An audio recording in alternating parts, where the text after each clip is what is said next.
ప్రస్తుతం మనతో పాటు ప్రముఖ ఆధ్యాత్మికవేత్త వేదిక ఆస్ట్రాలజర్ గోనుగుంట్ల సురేష్ బాబు గారు ఉన్నారు. గురువు గారితో మాట్లాడేద్దాం. నమస్కారం గురుగారు. మణికంఠ గారు నమస్కారం అండి. జూలై నెల 2026 మిథున్ రాశి వారికి సంబంధించి మరి హైలైట్స్ ఏంటి, ఎలాంటి పరిణామాలు జరగబోతున్నాయి, ప్లస్లు మైనస్లు తెలియజేయండి, ఎలాంటి జాగ్రత్తలు తీసుకోవాలి వీళ్ళు? సో ముందుగా మణికంఠ గారు, ఈ జులై మంత్ యొక్క విశిష్టత మనం తెలుసుకుందాము. ఎందుకంటే ఆ మాసం ఎంత గొప్పదో తెలుసుకుంటే ఆ మాసంలో ఉన్న రోజు కూడా అంత గొప్పగా ఉంటుంది, మన లైఫ్ కూడా అంత గొప్పగా ఉంటుంది. సో ఆ విధంగా మనం ఇండివిజువల్ లైఫ్ నేచర్ నుంచి వ్రతాలకి కాలానికి మన మహర్షులు అలైన్మెంట్ చేశారనమాట. అందుకనే మాసాలు, తిథులు, మోడాలు ఇవన్నీ రకరకాలు పెట్టేశారు. ఇందులో మనం ఫస్ట్ జులై మంత్ చూసుకుంటే చాలా చాలా చేంజెస్ ఉన్నాయండి. ఇందులో ఒకటి, మాసం ఫస్ట్ 15 days నిజ జ్యేష్ఠ మాసం ఉంటుంది 13వ తారీఖు వరకు. 14 నుంచి మనకి ఆషాఢ మాసం స్టార్ట్ అవుతుంది. ఇందులో ఎప్పుడైతే మనకి ఆషాఢ మాసం స్టార్ట్ అయిపోతుందో మనకి దేవి నవరాత్రులు, గుప్త నవరాత్రులు అని స్టార్ట్ అయిపోతుంటాయి. వారాహి నవరాత్రులు అని అంటూ ఉంటారు. అయితే ఆ తర్వాత మనకి ఏమవుతుందంటే ఇమ్మీడియట్గా మనకి కర్కాటక రాశిలోకి ఎప్పుడైతే ప్రవేశం చేస్తూ ఉన్నాడో మనకి ఏమంటారు, కర్కాటక సంక్రమణ దక్షిణాయనం అంటారు. ఎప్పుడైతే దక్షిణాయనం స్టార్ట్ అవుతుందో మనకి చాతుర్మాస వ్రతం అని స్టార్ట్ అవుతుంది. అది మనకి తొలి ఏకాదశి పండుగలు ఉంటుంది. మనకి తొలి ఏకాదశి వచ్చేటప్పటికి ఎప్పుడు వస్తుంది, 25వ తారీఖు వస్తుంది. చాతుర్మాస వ్రతం 26 నుంచి స్టార్ట్ అవుతుంది. 29వ తారీఖు గురు పూర్ణిమ ఉంది. అంటే ఇప్పుడు ఈ ప్రకారం చూసుకుంటే మనకి గురుమోడం ఉంది, వారాహి నవరాత్రులు ఉన్నాయి, చాతుర్మాసం ప్రారంభం అవుతుంది, ఆషాఢ మాసం ప్రారంభం అవుతుంది, గురు పూర్ణిమ ఉంది. సో ఇన్ని రకాల విశిష్టతలు మనకి ఈ మాసంలో కలిగి ఉన్నాయి కాబట్టి ఇది చాలా ముఖ్యము, అందరూ సెలబ్రేట్ చేసుకోవాల్సిన మాసం అని చెప్పుకోవచ్చు. మన జ్యోతిష శాస్త్రం ప్రకారంగా గ్రహాలు మారుతూ ఉంటాయి కాబట్టి 3 గ్రహాలు మారుతున్నాయి. జూలై 4వ తారీఖు, 7వ తారీఖు, 16వ తారీఖు. ఇందులో వచ్చేటప్పుడు శుక్రుడు, బుధుడు, సూర్యుడు వరుసగా మారుతూ ఉన్నారు కాబట్టి మనం ఈ 12 రాసుల వారికి టోటల్గా ఎలా ఉండబోతుంది ఏంటనేది దీని గురించి తెలుసుకుందాం. మణికంఠ గారు, ఒక విషయం, వీళ్ళకి ఈ మంత్ కొంచెం మిక్స్డ్గా ఉంటుందండి. మీరు అన్న చూడండి, ప్లస్లు మైనస్లు, నిజంగా ప్లస్లోనే మైనస్లు కూడా ఉన్నాయి. కొంచెం డెసిషన్ తీసుకునే ముందు 1-2 సార్లు ఆలోచన చేసుకోవడం చాలా ముఖ్యం. సో ఎందుకంటే ప్లానెట్స్ యొక్క గ్రహస్థితి వీళ్ళకి మిశ్రమంగా ఉన్నాయి, మిక్స్డ్గా ఉంది అని తెలుసుకోవాలి. ఎక్కడ బాగుంది ఎక్కడ బాగలేదు తెలుసుకొని బాగున్న చోట ముందుకెళ్ళిపోతే నో ప్రాబ్లం, బాగలేని చోట కొంచెం ఆగి డిలే చేసుకొని కొంచెం ప్లాన్ బి ఆప్షన్ పెట్టుకొని 1-2 సార్లు రివ్యూ చేసుకొని పునరాలోచన చేసుకుని ముందుకెళ్తే బాగుంటుంది. ఇది ఈ మెసేజ్ ఈ మన జూలై మంత్లో. మనం డీటెయిల్స్ చూసుకుంటే ఎక్కడెక్కడ బాగుంటుంది, ఎక్కడెక్కడ సెన్సిటివ్గా ఉందో మనం చూడొచ్చు. వీళ్ళకి 2 స్థానంలో సూర్యుడు ఉండటం వల్ల ధనం విషయంలో అయితే బాగుంటుంది. కుజుడు 12వ స్థానంలో ఉండటం వల్ల కొంచెం వ్యాధుల వల్ల ఇబ్బందులు పడే అవకాశం ఎక్కువగా ఉంటుంది. బుధుడు వల్ల ధనం కోల్పోయే అవకాశం ఉంటుంది. శుక్రుడు వల్ల అగైన్ మిక్స్డ్ అయిన రిజల్ట్ ఉంటుంది. అయితే శుక్రుడు 3వ స్థానంలో ఉండటం ఇది కూడాను మిక్స్డ్ రిజల్ట్ అని చెప్తారండి. కొంతమంది శుక్రుడు 3వ స్థానంలో అంటే బాగా కలిసి వస్తుంది కూడా, ఎవరెవరికి, ఆర్టిస్టులకి, తర్వాత మూవీ డైరెక్టర్స్కి, లైక్ మనకేం చెప్తారు, లగ్జరీ హోటల్స్ ఇవన్నీ నడిపే వాళ్ళకి బాగుంటుంది. కానీ జనరల్గా కొంతమందికి బాగుండదని కూడా చెప్తూ ఉంటారు. ఇక్కడ ఏమని చెప్తారంటే మనకి వాణిజ్య ధననాశనం చ శత్రు వృద్ధిం అని చెప్తారు. అంటే వాణిజ్యం చేసిన ధనం కోల్పోతూ ఉంటారు, శత్రువులు విపరీతంగా పెరిగే అవకాశం ఉంటుంది. గత జీవన రాహిత్యం అంటే ఇంతకు ముందులాగా లగ్జరీగా కంఫర్టబుల్గా ఉండదు అని మనం చెప్తూ ఉంటారు. అయితే ఇక్కడ శుక్రుడు కొంతమందికి మంచి చేస్తుంటారు. ఎవరికైతే love, romance, pleasures like outing ఇలాంటి వాటికి వెళ్తే బాగానే ఉంటుంది అని మనకు చెప్తూ ఉంటారు. కాబట్టి కొంచెం మనం ఇప్పుడు చెప్పిన విషయాలు సీరియస్ మ్యాటర్లు ఏమైనా ఉంటే కొంతకాలం పోస్ట్పోన్ చేసుకుంటాం మంచిది, నార్మల్గా ఉంటే ఓకే అని చెప్పుకోవచ్చు. గురుగారు, మరి ఈ రాశికి సంబంధించి ఏ నక్షత్రాల వాళ్ళు ఉంటారు, వాళ్ళకి మంచి చెడులు ఏ విధంగా ఉండబోతున్నాయి అంటారు? ఇందులో మనకి మృగశిర, ఆరుద్ర, పునర్వసు 3 నక్షత్రాలు ఉంటుంది. ఇందులో మృగశిర నక్షత్రం చూసుకుంటే ఐశ్వర్యవంతంగా ఉంటుంది. విదేశాగమనం, ఫారిన్ వెళ్ళే వాళ్ళకి చక్కగా ఉంటుంది. ఫారిన్ ట్రిప్కి వెళ్ళే వాళ్ళకి కూడా బాగుంటుంది. ధనలాభము, విశేష ధనలాభము చూపిస్తుంటుంది. అంటే మృగశిర నక్షత్రం వాళ్ళకి చాలా బాగుందని చెప్పుకోవచ్చు. కుజుని వల్ల హెల్త్ కాంప్లికేషన్స్ ఉంటుంది, భయపడే పరిస్థితులు కూడా ఉంటాయని గమనించుకోవాలి. తర్వాత ఆరుద్ర నక్షత్రం వాళ్ళకి ఐశ్వర్యవంతంగా ఉంటుంది, క్షేమంగా ఉంటారు. ఫారిన్ ఉన్న వాళ్ళకి కలిసి వస్తుంది, సంపద ఉంటుంది, ధనలాభం బాగుంటుంది.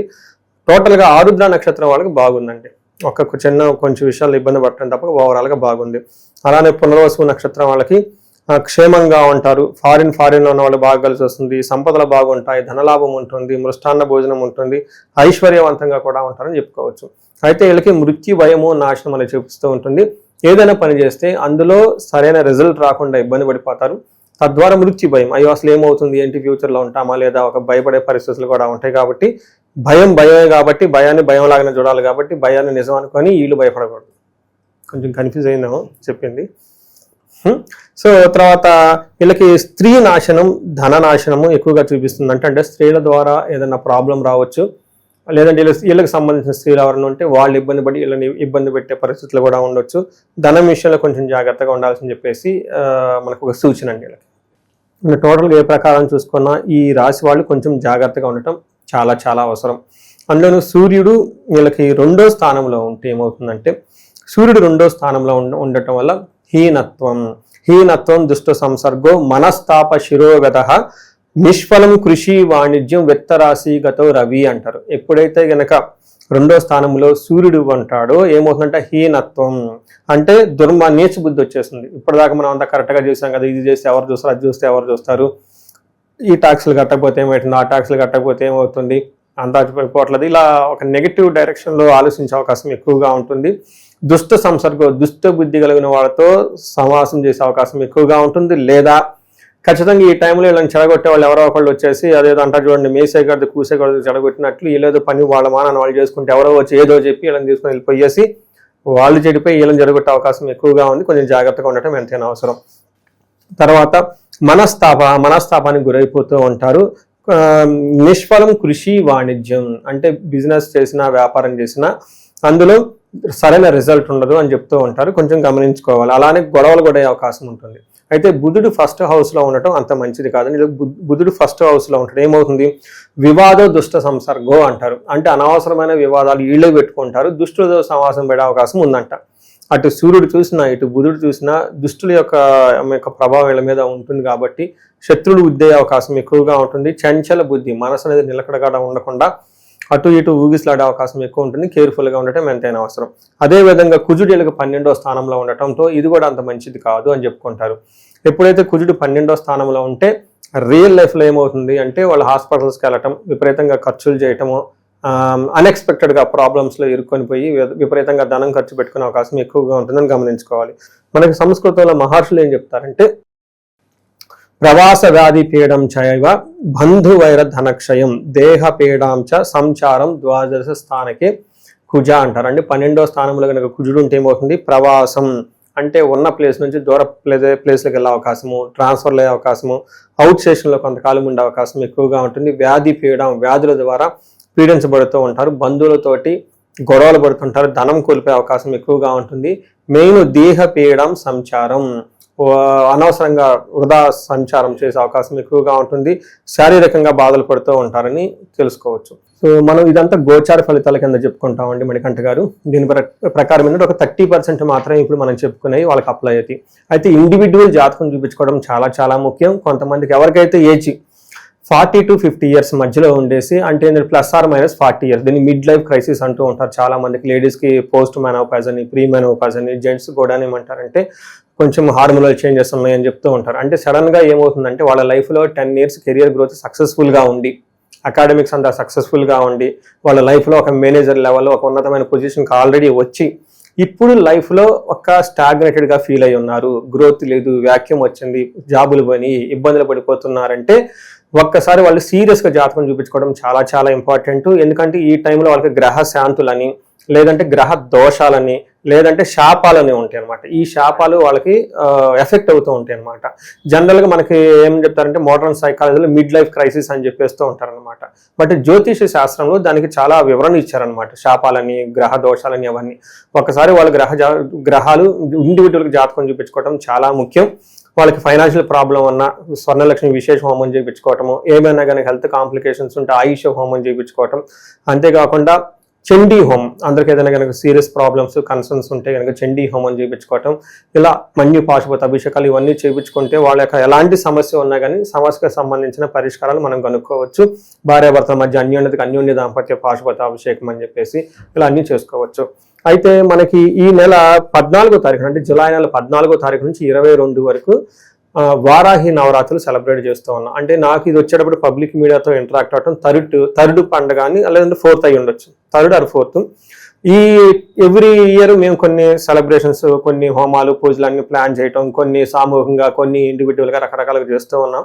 బట్ ఈసారి కూడా మేము ఏం చేస్తున్నామంటే వారాహి పాశుపత విశేష హోమం అని చేస్తూ ఉన్నామండి. ఇది చాలా పెద్ద హోమము, ఒక దాదాపు 15 మంది దాకా బ్రాహ్మణులు పడుతూ ఉంటారు.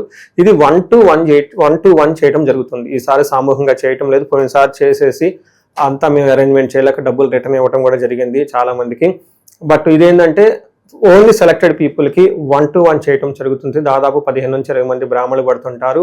వారాహి పాశుపత విశేష హోమం చేస్తూ ఉన్నాం అనమాట. దాదాపు 15 మంది. ఇది వచ్చేటప్పుడు 4:30 గంటల 5 గంటల పెద్ద హోమం పడుతుంది. Only in a day 2 times. నవరాత్రులు స్టార్ట్ అయిన 14వ తారీఖు నుంచి 22వ తారీఖు వరకు మార్నింగ్ ఒక స్లాట్, ఈవినింగ్ ఒక స్లాట్. ఈవినింగ్ స్లాట్ ప్రిఫరబుల్గా NRIలకి, అమెరికా ఉన్న వాళ్ళకి చేస్తూ ఉన్నాము. దీనివల్ల ఎందుకు చేయించుకోవాలంటే ఫస్ట్ కార్యజయం, చాలా నాలెడ్జ్ ఉంది, ఎగ్జిక్యూషన్ చేయలో ఫెయిల్ అయిపోతున్నాం అనుకున్న వాళ్ళకి వారాహి అమ్మవారికి చేయించుకోవాలి. రెండోది తగాదులు, శత్రుబాధలు ఏమైనా ఉంటే దానికి సంబంధించి చేసుకోవాలి. డైరెక్ట్గా ఇండైరెక్ట్గా ఎవరికైనా ప్రాబ్లమ్స్ ఉంటే చేయించుకోవాలి. మూడోది రియల్ ఎస్టేట్ పీపుల్ ఎవరైతే ఉన్నారో, స్టాగ్నేటెడ్గా ఉన్నారో, నేను ఎక్కడో ఆర్టికల్ చూస్తాను 80,000 అపార్ట్మెంట్లు ఏమో అన్యూజ్డ్, కొంతమంది పేమెంట్ కట్టేసి డ్రాప్ అయిన వాళ్ళు మొత్తం లాక్ అయి ఉన్నారనమాట. ఇలాంటి ఎవరైనా రియల్ ఎస్టేట్లో వాళ్ళు ఉన్నా కానీ లైఫ్లో ప్రోగ్రెస్ లేదు, ధనం లేదు అని అనుకుని ఎవరైనా కనుక అనుకుంటూ ఉంటే ఇది వాళ్ళకి ఈ నవరాత్రుల టైంలో చాలా మంచి ఒక అవకాశము. ఇంట్రెస్ట్ ఉన్న వాళ్ళు మాత్రం ఖచ్చితంగా ఫోన్ చేసి అపాయింట్మెంట్ తీసుకోండి. ఒకసారి మళ్ళా చెప్తున్నాను, 18 కంటే హోమాలు ఎక్కువ చేయలేము. In a day only 2 morning and evening. Morning preferable ఇండియన్స్కి, ఈవినింగ్ స్లాట్ NRIస్కి మేము అరేంజ్మెంట్ చేస్తున్నామండి. దీన్ని సద్వినియోగం చేసుకోవాలని చెప్పేసి నేను కోరుకుంటూ ఉన్నాను. ఇక పరిహారాల విషయానికి వస్తే మరి వీళ్ళు ఎలాంటి పరిహారాలు ఈ మాసంలో విశేషంగా చేసుకుంటే బాగుంటుంది?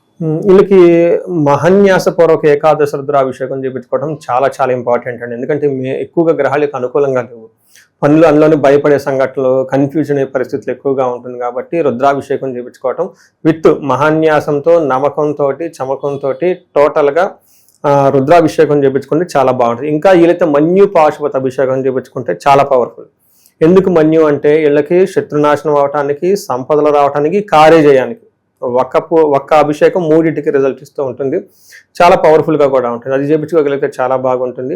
నవగ్రహ స్తోత్రం చదువుకొని గుడుల చుట్టూ ఎక్కువగా తిరుగుతూ ఉంటే చాలా బాగుంటుంది. ఇంపార్టెంట్ అయిన డెసిషన్లు తీసుకునే ముందు 1-2 సార్లు ఆల్టర్నేటివ్ ప్లాన్ పెట్టుకొని చేస్తే ఇంకా బాగుంటుంది.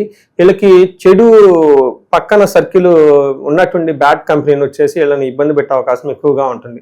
మనం ఫస్ట్లో కూడా చూసుకున్నాం, సూర్యుడి వల్ల, కుజుని వల్ల. ఇది కొంచెం గమనించుకొని ఎవరెవరు వచ్చిపోతున్నారో, వాళ్ళు అసలు ఏ ఉద్దేశంతో వస్తున్నారు ఏంటి గమనించుకొని, నిజంగా అవసరం అనుకుంటే వాళ్ళతో మాట్లాడి, నిజంగా అవసరం ఉంటే వాళ్ళతో వెళ్ళండి. అనవసరంగా టైం పాస్ చేసుకొని వాళ్ళు ఏదో చూసి మీకు ఈ హైలీ కాంప్లికేటెడ్ వరల్డ్లో వీళ్ళు అనవసరంగా బాధపడే అవకాశం ఎక్కువగా ఉంటుంది. ఇది గమనించుకుంటే బాగుంటుంది. ఓవరాల్గా ఈ రాశి వాళ్ళకి ఈ నెల ఎలా ఉండబోతుందో మంచి విశ్లేషణ అందించారు. ధన్యవాదాలు. ధన్యవాదాలు.